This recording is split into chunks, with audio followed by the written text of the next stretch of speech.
imagen está bien ahí? Oh. Sí, perfecto, perfecto.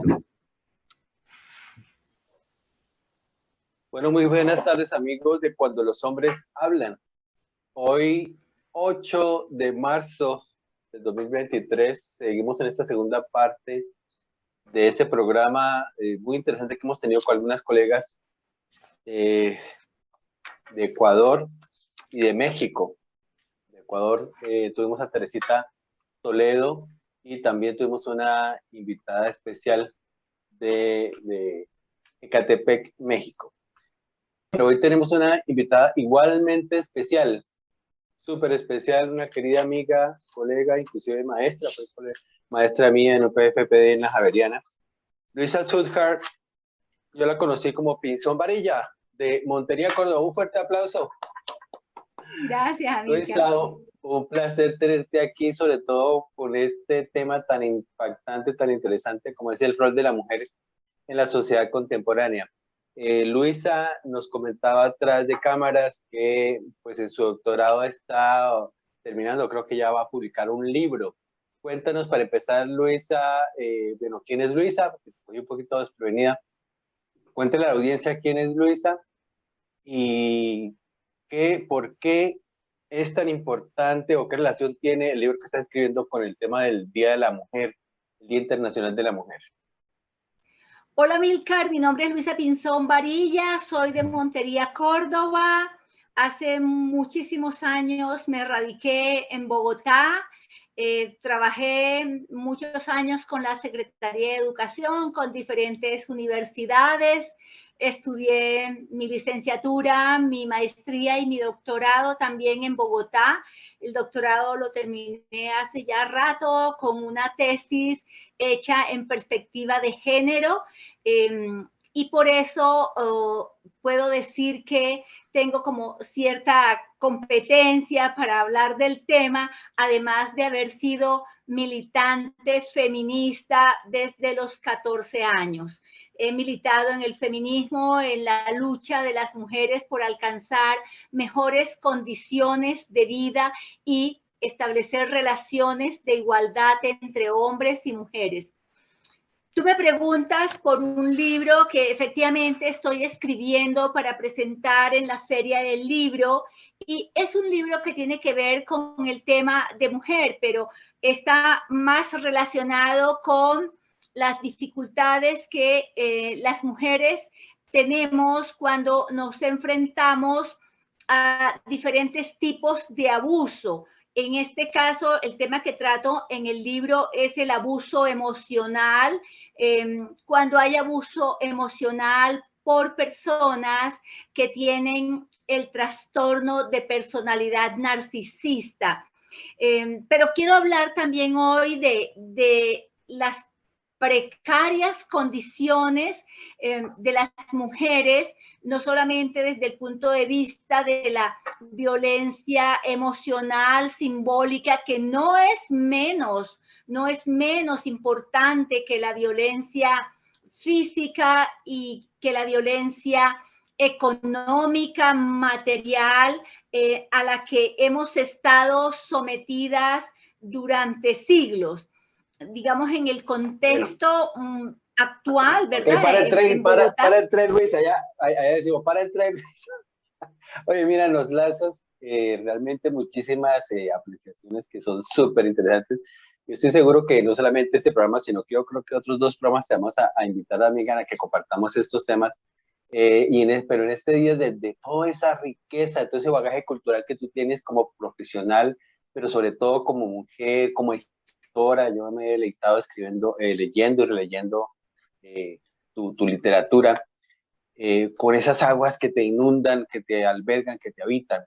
Pero hoy queremos, digamos, como muy puntualmente mirar dentro de tu libro, dentro de esta investigación que tú has hecho, porque obviamente para hacer un doctorado se requiere una investigación.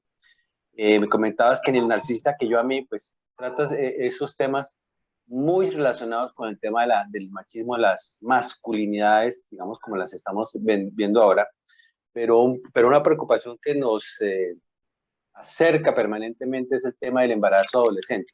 Sé que has trabajado muchos años en la educación pública y que obviamente se han llegado a ti adolescentes con este tema de el embarazo en la adolescencia. Entonces, esa es una preocupación que queremos abordar, una temática dentro de este universo de temáticas que son interesantes que hablemos cuando los hombres hablan, y muchas veces decimos que los hombres no hablamos, entonces vamos a ver si aprovechamos y por lo menos hablamos de mujeres o escuchamos a las mujeres. Entonces, esta es una situación que se repite cotidianamente en diferentes países. Solamente aquí en Colombia tenemos la situación del embarazo adolescente, pero aquí nos preocupa porque queremos que este programa lo vean adolescentes de diferentes partes, especialmente aquí de Colombia, pero ojalá de cualquier otra parte, que esa profesional seguramente tiene cosas para decir. Le preguntamos eso mismo también a Stephanie Hernández, nuestra invitada de hace un rato de México, y a Teresita Toledo. De entrada, sí, tú sabes que este programa es sin libreto, sin nada, de entrada rompe. ¿Qué le dirías tú o qué le has dicho tú a adolescentes respecto a este tema del embarazo? Y tengamos en cuenta que el tema del embarazo adolescente, pues no es solamente de niñas, ¿no? La niña no se embaraza sola, valga la relación.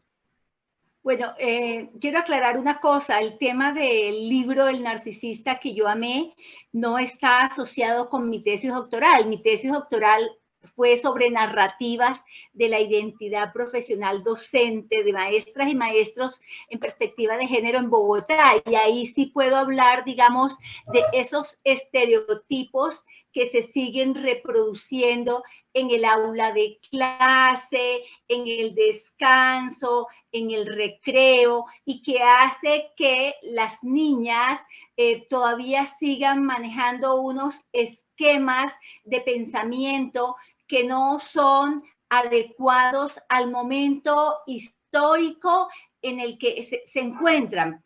Por ejemplo, las mamás y algunos padres de familia prefieren que las niñas todavía ignoren cosas como, por ejemplo, lo que tiene que ver con el placer sexual. Yo tuve casos de una mamá que fue y dijo a mi colegio, es que ella le habló a las niñas del orgasmo. Y la madre piensa que las niñas no pueden saber qué es un orgasmo, pero las niñas de mi colegio en ese momento estaban iniciando las relaciones sexuales a los 13 años. En este momento te puedo decir que las niñas de las instituciones en Bogotá, las instituciones educativas distritales en las cuales yo trabajé, están iniciando sus relaciones sexuales antes de los 13 años. Te puedo decir que niñas de 11 años, 12 años, iniciando ya y a veces hasta los 10 años sus relaciones sexuales, pero todavía, digamos, la cultura de padres y maestros es, no podemos hablarles a las niñas del tema de la sexualidad relacionado con el placer, sino es cuide su cuerpo, no se lo entregue a nadie, pero el deseo le puede a esa prohibición de las niñas. El deseo va más allá de esto y lo que hay es que preparar a nuestras adolescentes para que comprendan que una mujer puede tener un orgasmo sin necesidad de ser penetrada por un amiguito, por un vecino, por un compañero, que además esa situación de penetración sin tomar precauciones tanto para el control natal como para el control de enfermedades de transmisión sexual, las pone en una situación de vulnerabilidad. Entonces, a las niñas hay que hablarles y a los niños también, porque los estudiantes me decían, sí, profe, pero tengo un problema, amanezco mojado en la mañana y me da mucha vergüenza. No entendían que lo que pasaba era que durante la noche la pulsión sexual reprimida o acumulada estaba allí, entonces esta fluye, ¿verdad? Creo que todavía falta dentro del gremio nuestro de maestros y maestras hablar más abiertamente y estar más preparados para trabajar el tema de la sexualidad con las niñas y los niños. Muy bien, Luisa, esto tocaba allí una campanilla de la conciencia, diríamos como una conciencia pedagógica, y es el tema del tabú a la sexualidad, el tabú al sexo, el tabú al placer en la infancia y la adolescencia. Es algo que los adultos no queremos reconocer. Recordemos, para los que puedan estar escuchándonos de otro país, en Colombia la edad de consentimiento sexual es a los 14 años. Eso ya abre unas puertas a un mundo diferente, que es ese mundo de la infancia, y entramos a ese mundo de la adolescencia. Un mundo en el que nosotros crecimos de pronto años 70, años 80, con la idea de amor romántico.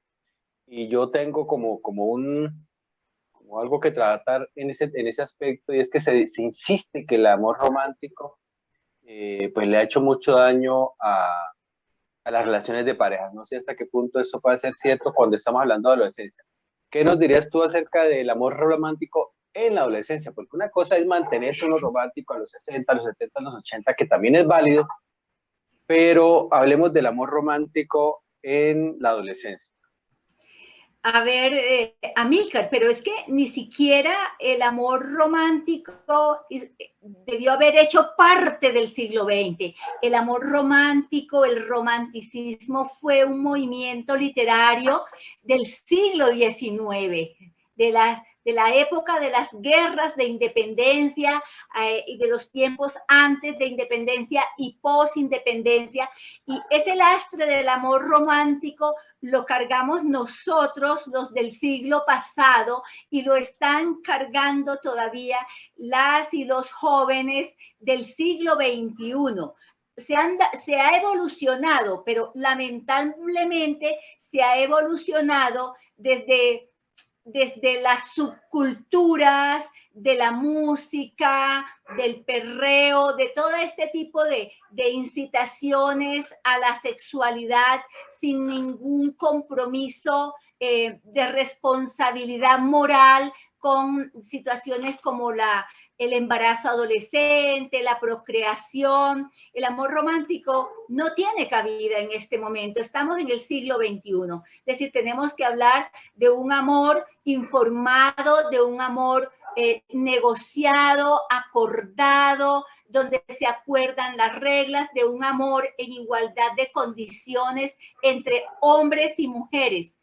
Es decir, el hombre no le puede imponer a la niña tener relaciones sexuales sin preservativo, porque dice que así él siente más, ¿no? Es decir, eso no se puede negociar. Entonces, el amor de esta época tiene que ser un amor informado y hay en este momento toda la información del mundo posible para que los jóvenes, las niñas, niños y adolescentes puedan informarse de cómo prevenir un embarazo, pero mira, además de eso, más que los niños y las niñas, está el problema con los padres de familia y está el problema con las maestras y los maestros. Todavía maestros y maestras queremos educar en una moralidad que realmente esos valores de esa moralidad se los llevó el río y ojalá no vuelvan.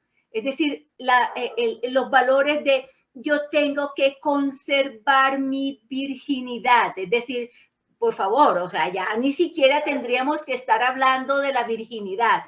No tendríamos que estar hablando de esto, ni estarle preguntando a alguien, ya perdió la virginidad, en fin, ¿sí? Es decir, estamos hablando de informar a nuestras niñas, niños, jóvenes, adolescentes de cómo comenzar una vida sexual placentera, porque es que la sexualidad tiene una dimensión que es la que el amor romántico quiere negar, y es la dimensión del placer.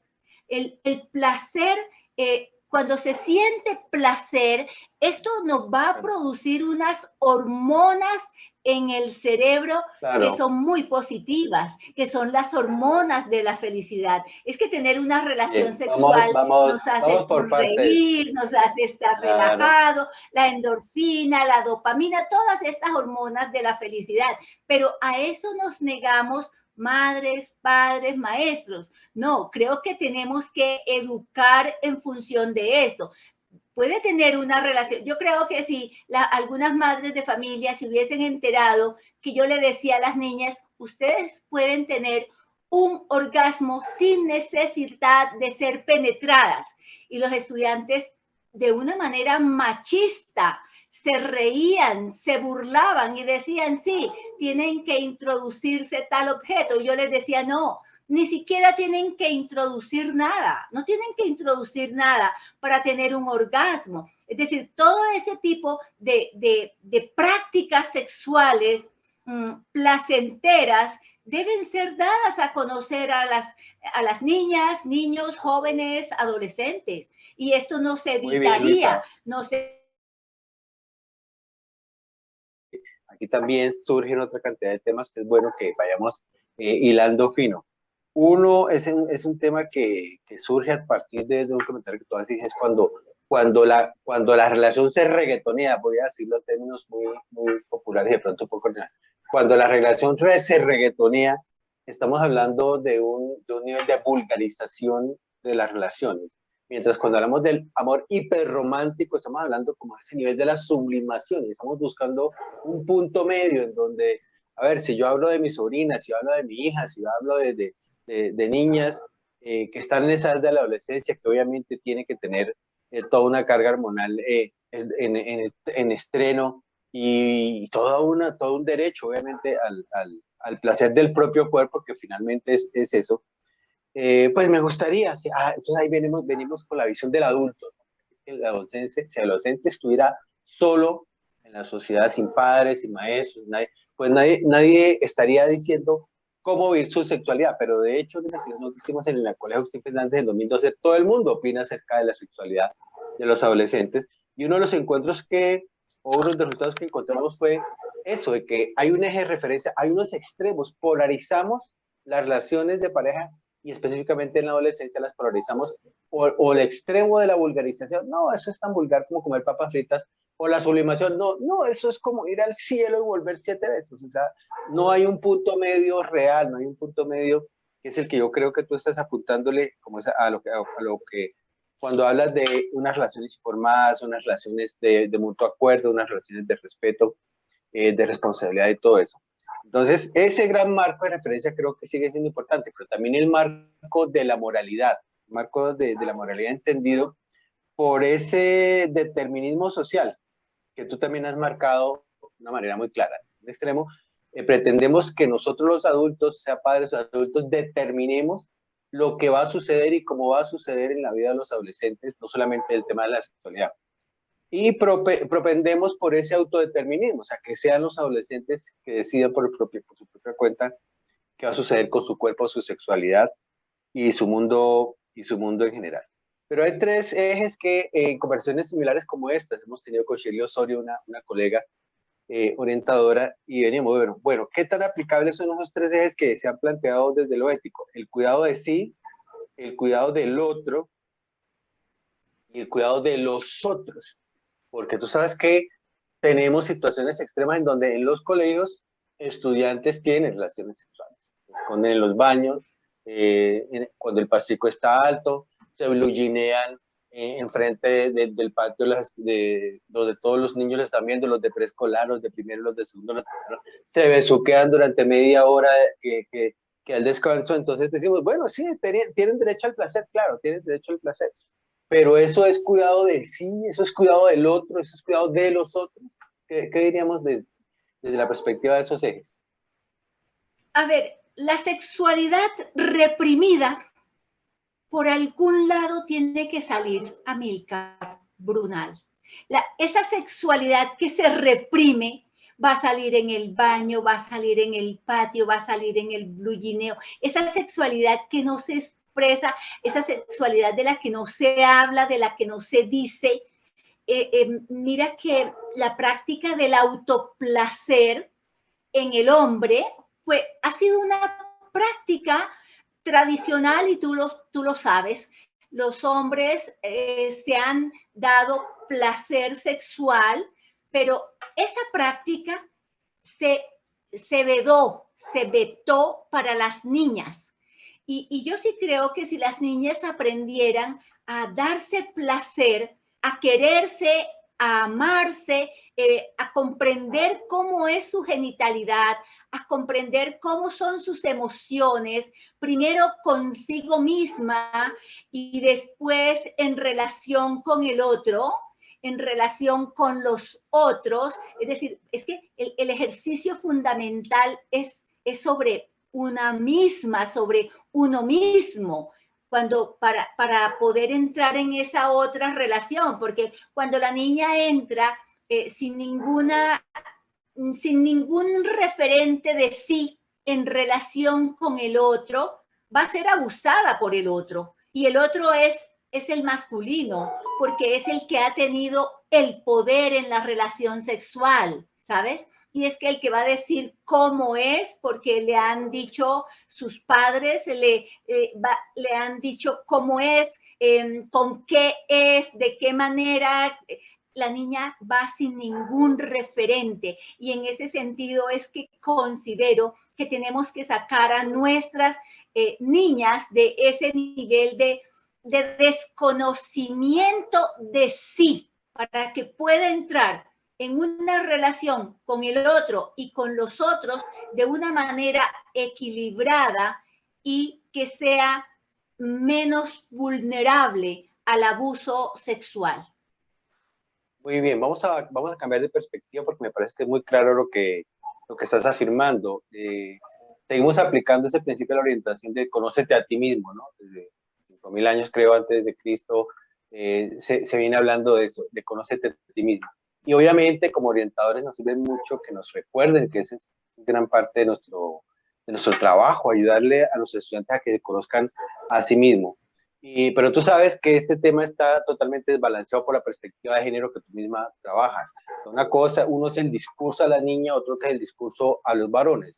Una cosa es el desarrollo de la adolescencia cuando se tiene un riesgo de embarazo y cuando no se tiene. O sea, si yo no tengo riesgo de embarazo, pues me dedico al placer, pero cuando yo tengo que estar pensando en el placer y además también en ese riesgo de embarazo, la situación ahí se complica. Lo que quería enfatizar ese tema de que la autoestimulación ha estado, como tú bien lo dices, vedada a la mujer. Ya no es raro que uno reconozca el derecho que tienen a la autoestimulación o a la masturbación directamente de los varones, pero cuando hablamos de las niñas ya abrimos los ojos y nos escandalizamos un poco frente a ese tema. Pero miremos la perspectiva del varón, miremos de la perspectiva del hombre. ¿Por qué seguimos hablando? O sea, porque seguimos hablando del tema del embarazo adolescente y pensamos en imaginarios totalmente, es la niña la que se embaraza. Es la niña, es la adolescente la niña de 10, de 11. Leí un caso escandaloso en la revista Semana de una niña, creo que en Perú, 5 años con un embarazo. 5 años. O sea, algo que no puedo imaginarse. Pero entonces decimos, bien, la perspectiva del varón ahí, ¿cuál es? O sea, si a mí me plantean ese tipo de relaciones en donde fundamentalmente es el placer, pero resulta que hay un tema de un embarazo de por medio, parece que la cosa cambia. O sea, lo que vemos es que las cosas cambian en la escuela. Los noviecitos que pasaban cogidos de mano todo el día, los que se quedaban media hora en el patio, los que se blugineaban cuando el paso está alto, los que se manoseaban todo el tiempo frente a los de escolar. Ahorita, cuando hay un embarazo adolescente, la cosa cambia y cambia de una manera radical. ¿Qué es lo que pasa allí? ¿Y por qué el hombre va haciendo así poquito a poco y paso a paso, va desapareciendo de la escena? ¿Qué crees que sucede allí? La feminización de esa responsabilidad ante el nacimiento de un hijo. Es decir, la mujer es en última instancia la que carga con esa responsabilidad. La feminización del cuidado, la feminización del trabajo de la alimentación. Es que yo tuve muchísimos casos de niñas adolescentes embarazadas por sus compañeros, sus pares del salón de clase. Y las mamás, no, pero es que el amor de ellos era tan bonito, pero lo romántico, por Dios, como la mamá sabe qué hacen los enamorados bonitos, y entonces pensaron que el niño y la chica se iban a quedar en el plano de lo bonito, se embarazan, lamentablemente, es la chica la que queda con la responsabilidad de cuidar, de criar al bebé, es decir, pueda que los otros colaboren, la otra familia colabore, pero es un problema de la feminización del cuidado. En otros países se resuelve la situación, está resuelta la situación con estos niños porque van a instituciones donde los cuidan todo el día. Aquí no, aquí es la chica la que tiene que hacer un sacrificio enorme, la familia de la chica más que la familia del chico. Hay excepciones, yo no te voy a decir que no, hay excepciones de familias responsables que asumen y comparten, pero estas son excepciones, porque el problema de lo femenino, de la feminización, hablamos también de la feminización de la pobreza. Estas niñas que quedan embarazadas son niñas que van a estar caminando por el camino de la más cerca de la pobreza, por no decirlo así, que las otras niñas que no están en esa situación, porque ellas se van a convertir en mujeres cabeza de hogar. Y eso hace que la pobreza se feminice.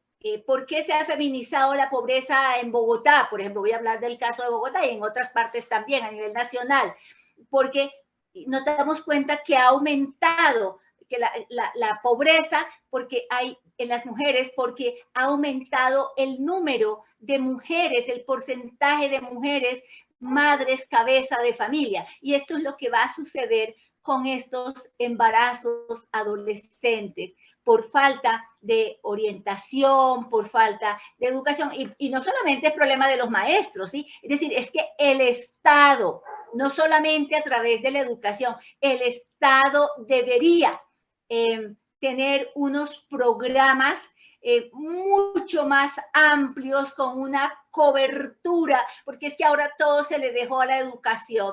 La profesora tenía que empezar con los chicos, enseñarles a leer, a escribir y todo eso. Bueno, yo me moví en ese campo y creo que mis estudiantes lo aceptaban muy bien, pero tuve niñas embarazadas, las tuve, nunca hubiese querido que mis niñas quedaran embarazadas, pero tuve y creo que fracasé porque en un mismo curso se me embarazaron dos y con los chicos del mismo nivel y del mismo curso. Y las niñas, y la niña pensaba que era que yo no la quería o que yo la iba a discriminar. No, era que me dolía muchísimo porque yo sabía que la que perdía era la niña. El chico no, el chico se fue por allá a prestar su servicio militar y yo no sé hacer otras cosas, pero quien se quedó cargando el niño es la mujer. Entonces pero los padres de familia todavía no sé, bueno, por falta de esos programas que deberían ser mucho más amplios y de grandes coberturas, que la orientación escolar no alcanza. La orientación escolar no es suficiente, Amílcar, por Dios.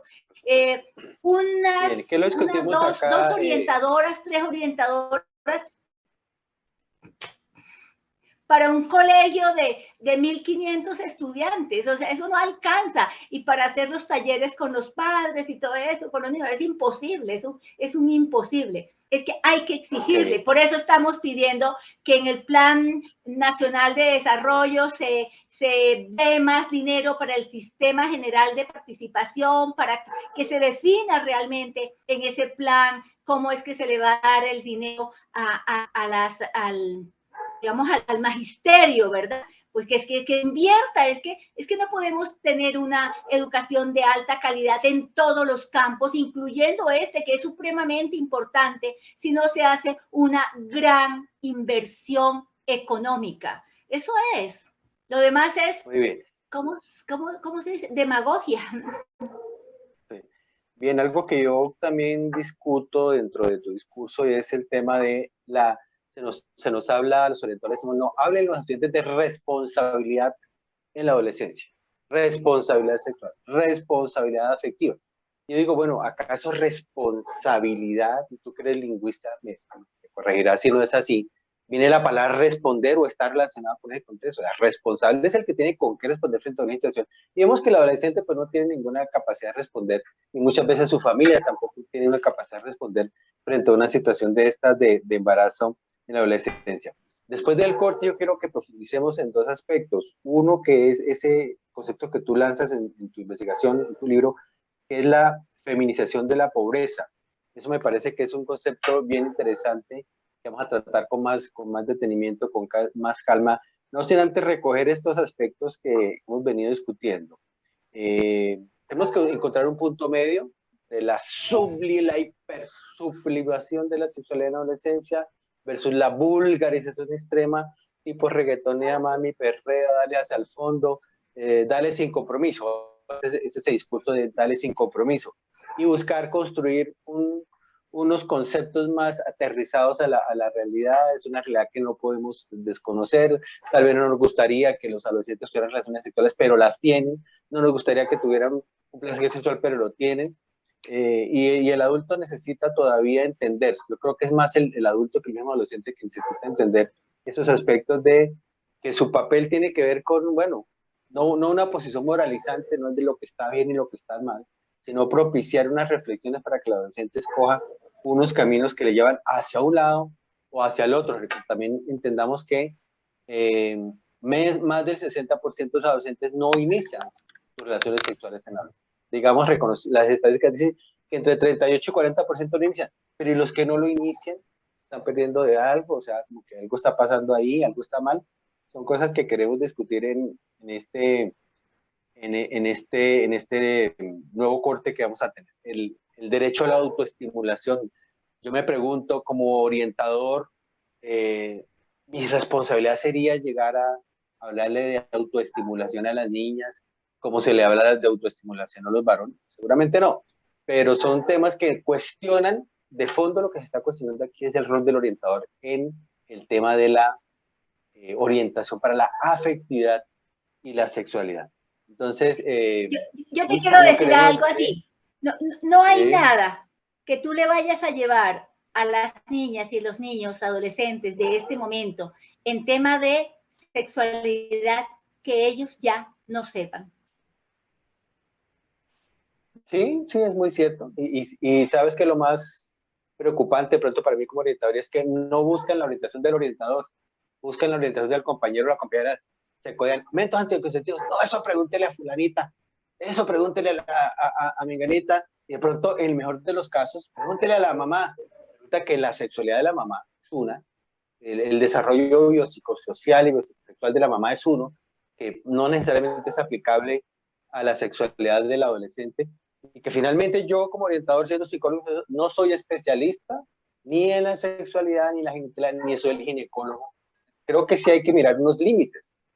Tú decías, todo se nos ha achacado a la escuela.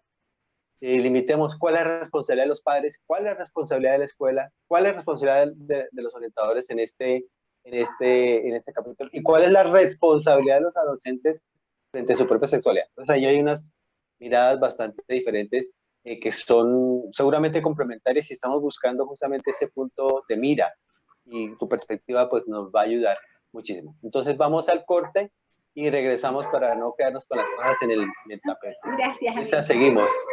Ok, Continuamos. Muchas gracias. bueno, chao. Puedes cerrar ahí. ¿Puedo cerrar?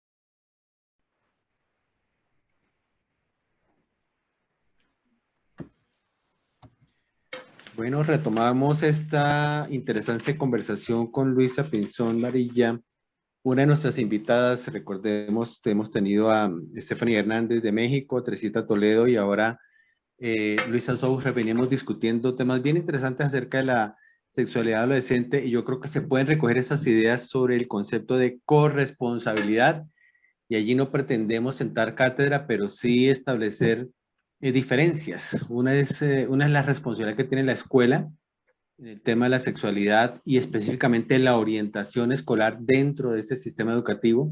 Otra es la responsabilidad que tiene el padre de familia, que es que finalmente es el que asume la responsabilidad en pleno cuando se enfrenta a un embarazo adolescente, por ejemplo. Y otra es la responsabilidad de otros actores, pero no olvidemos que esos otros actores son los adolescentes en sí mismos. Entonces hemos venido rescatando un poco la búsqueda de un punto medio entre una sexualidad idealizada, hiperromantizada, también al extremo de la vulgarización reggaetonera, y construir una sexualidad en la adolescencia que nos hable un poco de ese punto medio en donde se admite que los adolescentes no solamente tienen derecho, tengan o no tengan derecho, como nosotros lo entendamos, tienen una sexualidad activa, tienen derecho al placer, tienen relaciones sexuales, porque la ley además los faculta para ello a partir de los 14 años, pero sí siguen quedando cosas ahí entre el tintero. Una de ellas me las comentaba Luisa aquí, tras de cámaras, y es que pretendemos que el adolescente razone frente a una racionalidad abstracta, mientras que viven en un pensamiento concreto. ¿A qué se refiere este principio que tú propones, Luisa? A ver, Amílcar, la moralidad, sobre la moralidad, la responsabilidad moral, es digamos, como que es una forma abstracta de comprender el mundo y de asumir responsabilidad sobre un mundo. Hay que tener un nivel de pensamiento abstracto para comprender un principio moral, comprometerme con él y relacionar ese principio moral con lo que es bueno para mí, para el otro y para los otros.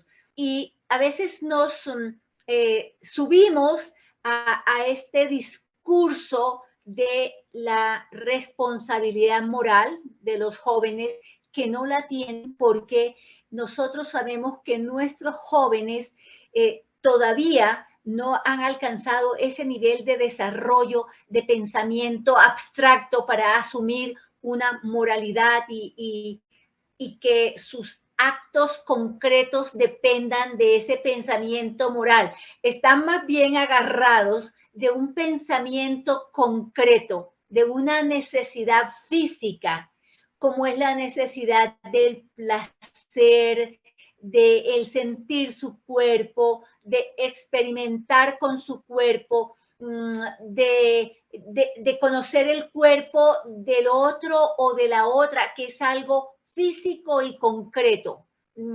Estoy como frente a la situación del niño cuando yo llegaba a mi casa y me decía, mami, ¿me trajiste una dona? Yo, no, mi amor, no te traje una dona, pero te traje todo mi corazón. Decía, no, yo lo que quiero es una dona, porque es que el niño está allí, ¿no? En el pensamiento concreto, y yo le quiero un discurso idealista, un poco romántico. A eso me refiero, Amílcar. Perfecto, listo. Ese es un buen marco teórico de referencia para que aterricemos en la realidad práctica lo etc. Yo les voy a comentar aquí una situación real que tuve con unos padres de familia. Yo estuve haciendo talleres de educación para la afectividad y sexualidad, como lo llamamos en el colegio, con estudiantes de grado quinto de primaria. No mucho después de eso me llega el reclamo de una madre de familia porque me decía que yo le estaba enseñando a los adolescentes acerca de la masturbación, y les estaba diciendo que la masturbación era parte de un proceso de desarrollo biopsicosexual natural y que no teníamos por qué, o que tendríamos que mirarlo desde esa manera, desde esa perspectiva, que la ciencia, pues le estaba comentando lo que la ciencia nos dice acerca de la autoestimulación tanto en hombres como mujeres. Si la señora pues llegó escandalizada, me acusó con la coordinadora, me dijo pues que si yo acaso le enseñaría eso a mis hijas y a mis sobrinas, digamos un caso real. Yo le dije, no, es que resulta que uno es el discurso que yo tengo que asumir como profesional de la orientación como psicólogo, ¿sí? Y otra cosa es lo que yo le pueda decir en la vida privada a mi hija, en el caso que la tenga, sobrinas, familiares. Entonces, esto para retomar un poco este tema del pensamiento concreto versus el abstracto. El pensamiento adulto es símbolo de lo moralizante. Entonces, yo creo que justamente, por ejemplo, el orientador no puede asumir ese papel moralizante de decirle de decirle al adolescente ni que la masturbación es buena, ni que la masturbación es mala. Lo que debe hacer es presentar una información científica acerca de lo que es la masturbación, los efectos que tiene, eh, pues que obviamente no le puedo decir algo contrario a lo que la ciencia dice. La ciencia no nos dice que la masturbación sea nociva y que produzca enfermedades y que los mitos de los años 60 o 70, que en las manos les va a pasar no sé qué cosas, etcétera, etcétera. Pero entonces, ese tipo de pensamiento moralizante que hemos criticado muchas veces está mediado por ese estudio que les comentaba que hice en el colegio acerca de qué le dicen los padres a sus hijos respecto a la sexualidad. Y una de las cosas que le dicen es que hay que tener en cuenta no solamente el autocuidado, que era lo que yo pensaba que tenía como hipótesis. Mijito, cuídese, mijita, cuídese. Eso yo creo que está incluido, pero que más que allá de ese tema del autocuidado entendido como anticoncepción, que no es solamente el tema del autocuidado, habían otras morales. Una era la moral de la humanización, otra es la moralidad o la ética del afecto, más bien. Entonces, si va a tener una relación con alguien, por lo menos tenga algo que esa relación esté mediada por el afecto, no por la genitalidad. ¿Sí? No vamos a darnos placer, ¿no? Pues si se trata de darnos placer, pues eso es fácil, eso ni siquiera se necesita el otro, ni siquiera se necesita un otro para eso. O sea, y también eso puede ser válido. Pero entonces lo que quiero decir acá es que ese pensamiento cuando ya empieza a elevarse, pensamos que los padres no lo asumen y de pronto no es tan cierto. De pronto ese tema de la humanización que es bastante abstracto, el tema del afecto, que puede ser no tan abstracto, y el tema del respeto, el tema de la moralidad religiosa. Esta señora me reclamaba porque dice, mire, es que mi religión, eso es un pecado. Y así, señora, ese es el discurso de su casa, que usted le puede decir, obviamente, a su hija lo que es pecado y lo que no es pecado, pero yo aquí como orientador no le puedo decir lo que es pecado o lo que no es pecado porque ese no es mi rol como orientador.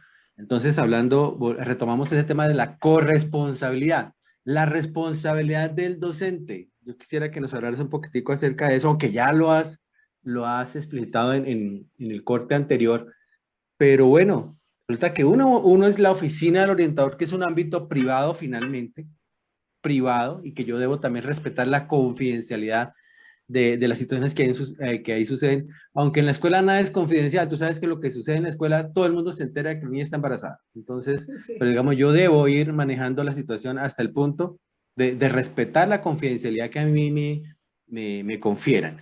Pero entonces en la escuela, ¿qué pasa con la responsabilidad? ¿Cuál es la responsabilidad de la escuela no es la responsabilidad? Más bien hablemos del discurso. ¿Cuál es el discurso? ¿Qué es lo que a la escuela sí le corresponde afirmar o decir? Bueno, en eso no hay una unidad de criterios, empezando que sobre eso no hay una unidad de criterios, porque la responsabilidad del maestro, cada maestro tiene una responsabilidad de un discurso, pararse en un discurso desde la ciencia social o la ciencia que él esté trabajando, ¿verdad? Es decir, porque cada uno de nosotros tiene unos principios científicos, en mi caso la lingüística, la literatura. Esto me permitía a mí hacer cierta referencia a todo. Yo cogía el mundo antiguo, la sexualidad en el mundo antiguo, por todas las culturas, y eso me permitía. Pero me pregunto, otros profesores que no estén trabajando un área como la mía pueden hacer eso. Es decir, creo que cada profesor maneja un discurso de acuerdo al área en la que él se encuentra. Y a veces los directores de grupo tienen que asumir un poco esta orientación, pero finalmente termina, o nosotros terminamos llevando estos casos a la orientación escolar. Es decir, es la orientación escolar, y yo conozco una orientadora que yo no sé cómo no se ha enfermado, porque tiene que trabajar el caso de la niña que se me suicidó, las que quedaron, hablando de los casos míos, ¿no? La que se suicida, que era de mi curso, las que quedan embarazadas, los otros niños que tienen problemas, que están en el consumo. Es decir,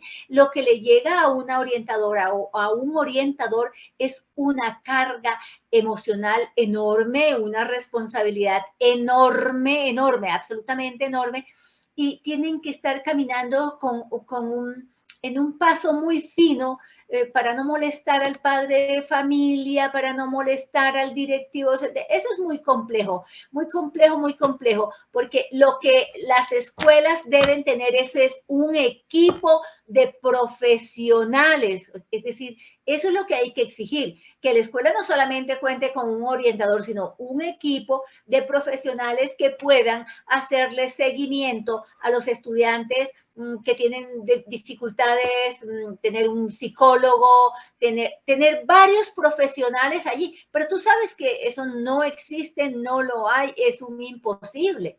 Y un orientador, una orientadora no puede responder a todas las situaciones que se presentan en la institución. Además que la orientadora tiene ahora que responder también hasta con los problemas de nosotros los maestros y maestras. Tienen que responder, estar pendiente, que a una maestra la amenazaron, que una maestra tiene depresión. Todo el mundo va donde la orientadora. Es decir, no sé cómo la orientadora mía, que yo quiero tanto y admiro tanto, puede soportar esta carga tan grande. Y en eso tenemos que exigir, es decir, es que la Federación Colombiana de Trabajadores de la Educación debe exigir aumentar la cuota para el Sistema General de Participación, en donde se permita crear en las instituciones unos equipos realmente interdisciplinarios para que puedan sexólogos, todo esto. Amílcar, es que bien, no podemos bien. Acá así. hay una discusión interesante que yo he documentado en algún momento, y es el tema del discurso de educación versus el discurso de salud. Resulta que el sector salud, que tú conoces muy bien, tiene su propio discurso, un discurso muy claro, y el discurso es la anticoncepción, ¿sí? Si tú invitas a un psicólogo para hablar de sexualidad en la escuela, básicamente va a terminar hablando de anticoncepción, y hemos tenido experiencias en donde para cerrar la charla entonces se empieza a repartir condones, porque pues eso es lo que él entiende como el discurso del sector salud en la escuela. Pero educación creo que debe tener su propio discurso, y es un discurso ético, no moralizante. Por eso hablaba un poco acerca de eso, que pensamos que el padre de familia o la comunidad educativa solamente hablan de mijito cuídese, mijita cuídese. No, la escuela, y esta es una respuesta que me dio una profesora que todavía trabaja en el Colegio Agustín Fernández, en el que yo trabajo, y me decía, lo único que yo le diría a los estudiantes es humanice su sexualidad. O sea, viva su sexualidad no como los animales, no de la genitalidad, no por la búsqueda simple del placer, porque eso lo hacen los animales. O sea, y humanice su sexualidad también de que ver como con su humano. Sí, hasta los animales tienen sexo, digamos, sí, sí. Dele una dimensión, o viva su sexualidad en una dimensión diferente, una dimensión que está más arriba. Mire que mencionó lo sublime hacia arriba y lo vulgar hacia abajo, porque todavía tenemos esa perspectiva maniquea de lo bueno y lo malo, pero digamos no tenemos más referentes concretos, hablando de pensamiento concreto, que los estudiantes tienen. Entonces creo que educación, todavía tenemos deficiencias, falencias en un discurso propio, en un discurso que no sea moralizante, pero que tampoco sea el simple discurso de salud de la anticoncepción, y todavía se aplica en términos ilógicos. En la escuela no se puede hablar de planificación familiar, porque como tú bien lo decías, el estudiante no está planificando nada. mucho menos una familia. Está buscando placer y está viviendo su adolescencia como tiene derecho, explorando experiencias. Los noviazgos pueden durar entre 3 días y 2 semanas, y eso hay que entenderlo dentro de esa sociedad líquida que nos plantea Bauman. Entonces, esos elementos que tú planteas, sí, listo, a nivel de lo organizacional, podemos decirlo así, dentro de lo que debería ser el sistema, pues es una cosa, pero lo que es el sistema es que estamos nosotros solitos, tú y yo solitos, frente al tema. Están los educadores generales, está el orientador, eso es lo que tenemos, esa es la realidad. Y muchas veces, bueno, y hemos visto experiencias exitosas. Saludos allá a tus perritos, Luisa, qué bien que seas tan afín con los animales. Pero entonces el tema que no quiero que nos quede un poco por fuera de la discusión que habíamos prometido tocarlo en este corte, es el tema de la feminización de la pobreza. ¿Por qué ese tema para ti es tan importante? Algo que quiero decirte es que plantearle a un niño que humanice su sexualidad es un discurso demasiado abstracto. El proceso de humanización duró muchísimo, miles millones de años. Entonces, cuando se le bota un discurso humanice, usted ha tenido que mostrarle, profesor, al niño cómo fue el proceso de humanización. Y la película es bellísima, la veía con La guerra por el fuego. Es decir, cuando ellos se asombraban de cómo fue el proceso para llegar, y llegamos ahí, y después el papel del trabajo en la transformación, porque es una cosa muy abstracta. Humanice su sexualidad. Cuando te digo que son niños que están en un pensamiento concreto. Bueno, ahora voy a ser breve con respecto a lo de la feminización de la pobreza. Después de la pandemia, digamos en Colombia y en el caso de Bogotá, pues con la encuesta que se hace en Bogotá, se demuestra que aumentó el número de hogares con madres cabeza de familia. Es decir, las mujeres, cuando son cabeza de familia, en vez de enriquecerse, se empobrecen, porque tienen que responder no solamente por el aspecto económico, sino que tienen que responder también con todas las labores del cuidado. Por eso se le pide a los gobiernos, porque en el mundo hay experiencias donde existen unos sistemas nacionales de cuidado para contribuirle a las mujeres en quitarle esa carga del trabajo del cuidado, y que siempre le corresponde a la mujer y que puede hacerlo una persona asalariada. Y también hay propuestas que impliquen que el Estado le pague a las mujeres por este tipo de trabajo que realizan, o que les ayude a través de estos planes de trabajo colaborativo que se han planteado, por ejemplo, en Bogotá, en las manzanas de cuidado, ¿sí? Eso quería decir, porque nunca hubo más mujeres pobres en el mundo y en Bogotá que en este momento y después de la pandemia. Feminizada la pobreza. Sí, exactamente, son situaciones bastante complejas que definitivamente no pueden ser abordadas sin toda la perspectiva política que implica. Y bueno, para eso tendríamos que hablar en otro momento, porque pues implica un cambio estructural. Luisa lo ha planteado de forma muy clara, implica mayor inversión de presupuesto tanto en educación como salud, como en el bienestar, todos los sectores que tienen que ver con la familia. Pero hay un tema que estoy mirando aquí en mis apuntes que parece que hemos dejado un poco de lado, y que en discusiones anteriores con otras colegas también como que no queremos abordar, es el tema de lo religioso, la moral religiosa. Volviendo al ejemplo que yo colocaba de la masturbación, si yo le digo, si yo le hablo de este discurso de la masturbación adolescente, que tiene una formación religiosa, ya sea católica, ya sea evangélica, ya sea musulmana, ya sea las que realmente tenemos en este país, él va a entrar en un conflicto. un conflicto existencial, y no estoy hablando de conflicto como algo malo, al contrario, estoy hablando de conflicto como una oportunidad que nos permite un desarrollo cognitivo, un desarrollo emocional. Pero entonces, esto es algo que no podemos desconocer tampoco. Tenemos un discurso propio de orientación o de educación, de salud tiene su propio discurso, pero hay un discurso religioso que permea nuestra sociedad y habla del tema del pecado, el tema de lo que es bueno y lo que no lo es. Y no es tanto un tema de lo ético, sino de lo moral. Lo moralizante dice, esto es bueno y esto es malo, punto. Entonces, cuando el adolescente recibe ese discurso, uno por parte del orientador, otro por parte pronto del profesor o la profesora, otro por parte de la familia, otro por parte de la iglesia, entra en un conflicto. Entonces, si miramos este conflicto como una oportunidad de desarrollo, como una oportunidad de crecimiento, ¿qué podríamos decir allí? ¿Tendrían que estar todos esos actores presentes en el mismo escenario o no necesariamente? ¿O cómo mediamos con ese tema de lo moral por una parte y lo ético por otra parte, como si fueran cosas diferentes que no lo son, que están relacionados? Entendemos la ética como esa reflexión acerca de lo moral. Luisa.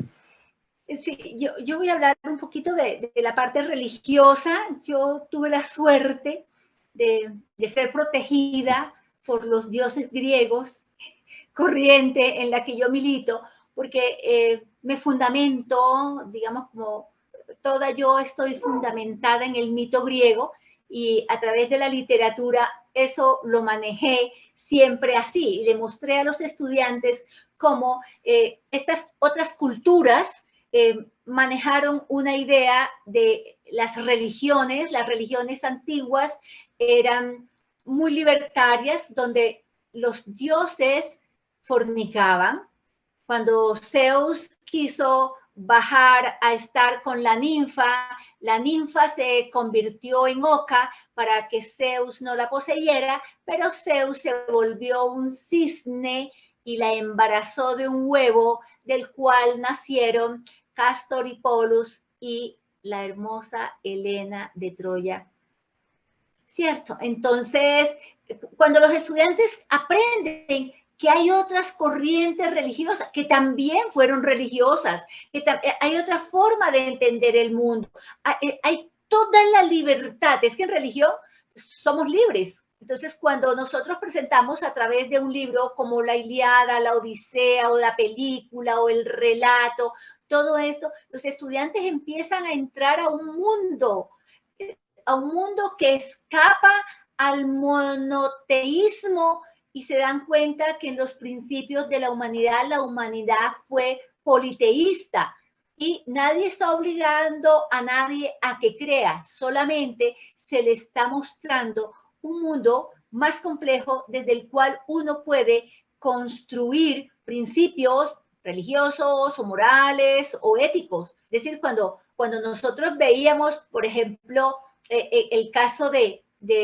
la guerra de Troya, allí veíamos a unos dioses a favor de los argivos, otros dioses a favor de los troyanos, y eso enriquece el pensamiento del estudiante, porque uno no se presenta con un discurso único, este es el Dios único y verdadero, sino que uno muestra pues una variedad, y los estudiantes van trasegando por un camino de libertad, y finalmente ellos terminan haciendo sus propias elecciones, que en muchas ocasiones van más allá de lo que la madre o el padre o la familia imponga desde el púlpito de su líder religioso. Es decir, ¿qué hay en religión? Libertad. Es decir, nadie está obligando al otro, el otro puede presentar la historia antropológica de la humanidad. Es que nosotros no podemos abstraer al estudiante de la historia antropológica, de su estructura antropológica. Es decir, cuando yo le digo humanícese, así, profe, pero muéstreme cómo fue el proceso de humanización, cómo fue la transformación del mono en hombre, y está precioso en la película que te digo, que es La guerra por el fuego. La guerra del fuego. Entonces, sí. Y es precioso cuando ellos empiezan, no hablábamos, unas tribus ya tenían la palabra, otras tribus tenían las herramientas, otras tribus tenían el fuego. Eso es lo más maravilloso para que ellos comprendan cómo fue el proceso de humanización. Pero yo no le puedo decir al estudiante tenga una sexualidad humanizada cuando ni yo mismo puedo mostrarle cómo fue el proceso de humanización al estudiante. Muy bien, tú has tocado un tema, hay varios temas, nos quedan en estos últimos 10 minuticos para recoger algunas ideas, y aquí yo creo que tú has lanzado unas ideas muy fuertes en cuanto a lo metodológico, cómo llegar al estudiante de una manera diferente, que no sea de manera dogmática. Y bueno, conocemos el tema de integración por relato. Un relato, cualquiera que esto sea, y estos tan enriquecedores de la cultura griega, grecolatina, y aún nuestros mismos mitos chibchas y aborígenes, bueno, no sé si es el concepto básico, pero plantean una alternativa diferente. Entonces, hay dos grandes discursos. Recordemos aquí, yo recuerdo nuestras clases de lingüística y todo esto, y nos hablaban mucho de que hay dos tipos de discursos generales, ¿no? El discurso desde el pensamiento mítico-religioso, que es lo que estamos hablando, y otro es desde el pensamiento científico apabullante. Entonces, si aplicamos esto a la sexualidad desde lo científico dice, esto es así, así y así, y punto, y se acabó. O sea, es totalmente invasivo, el condón se coloca es así y no asá, y ya no hay nada que discutir. Yo cuando quiero matar una discusión en la sexualidad simplemente saco unos condones y los reparto y se acabó la discusión. Entonces no hay nada más de qué discutir. Pero el pensamiento mítico religioso, que es donde yo entiendo que tú estás planteando una intervención en la escuela, pues es un universo muy rico que todos conocemos. Claro, pero tú lo puedes comenzar desde grado sexto con los mitos de nuestras culturas prehispánicas. Aluna Sintana. Aluna Sintana, la vida nace en las aguas.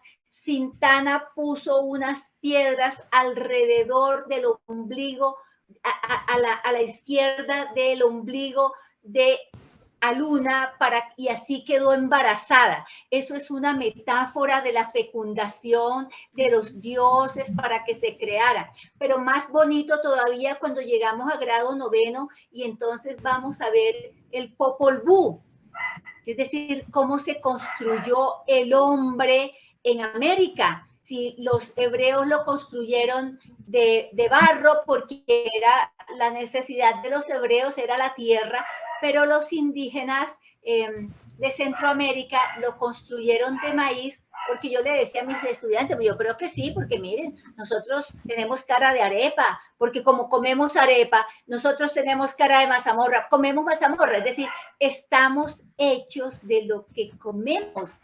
Entonces, el indígena construyó el mito de la creación del hombre a partir de lo que comía. Entonces, igual, por donde tú te metas, el mundo, al mundo del mito te va a dar la posibilidad de que los estudiantes encuentren que eran formas religiosas de entender el mundo y de entender de una manera metafórica cómo se crearon los hombres y mujeres, los primeros hombres y las primeras mujeres y cómo se dio la vida y todos estos mitos y toda esta cosmogonía y los mitos de creación. Eso es absolutamente maravilloso. Yo creo que tuve la suerte de ser profesora de literatura.